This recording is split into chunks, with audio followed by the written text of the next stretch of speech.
Hey, good morning, America. Evening, Asia. Hello, world. Welcome to the program. Another busy day. Let's get cracking because one of the biggest companies you've likely really never heard of just can't seem to catch a break. We're talking about China's Tencent. It's the tech giant behind, well, social media site WeChat and online gaming platforms, and is the most valuable Asia-listed company, public company. But the question is, for how much longer? Let's take a look at the details, because profit fell 2% unexpectedly to just under $2.6 billion. This was largely down to lagging growth in mobile gaming, which isn't likely to pick up soon.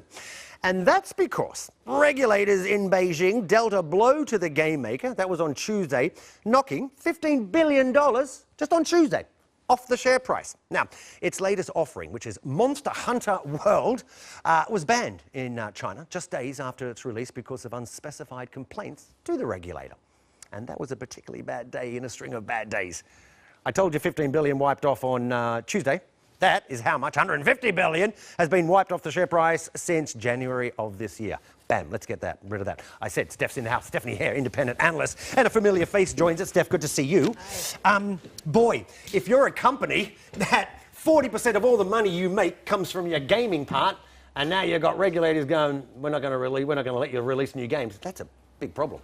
It is. So the regulator in China hasn't approved any new games for the past 4 months.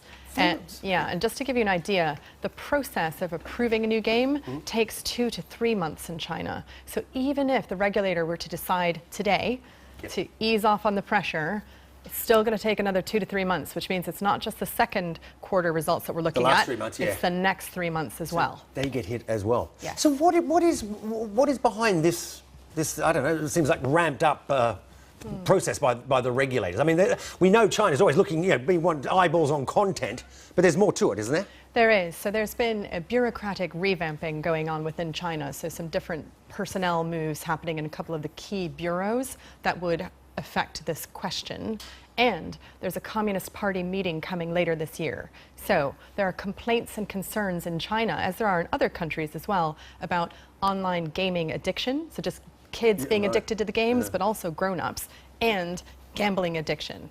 So this is putting a lot of pressure on Tencent's key market and money earner. And this then goes, because you think about it, right? If you say, what, China's the biggest online market in the world, biggest gaming market, you said how much is it worth? $37.9 billion. So nearly $38 billion. Bigger than the Hollywood movie industry. But if you look at that, worldwide, I should say that is. But if you look at the importance of the Chinese market, this doesn't just affect Tencent, right? This has got to be game makers from all over. Yep, it's not just Tencent, it's the smaller players within China, and then it's anyone, anywhere in the world who's making games and wants to have them licensed and sold within China. Okay, so what do they do? I mean, because many people have argued that, like Tencent, like many of the Chinese companies, have had a good advantage of operating in a protected market. The world's biggest, but it's kind of protected. They really haven't had competition. Can Tencent take what it does there? Can it, spread its wings, so to speak?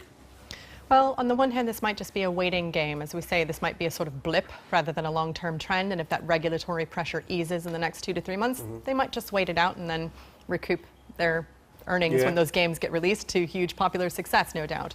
They might try and do some behind-the-scenes lobbying, or you're right, this could force them to have to innovate and come up with new ways to make money, including... And if that goes out, if that means going out, just briefly, it means going outside, they will have to face competition that they've never really faced before. Absolutely. Yeah. Okay. Steph, always a pleasure. We'll talk to you very soon. I know you're going to keep across it. Thanks, Steph. Stephanie Hare joining us there. Hey, let's just go and touch on some of the other stories that are making headline news all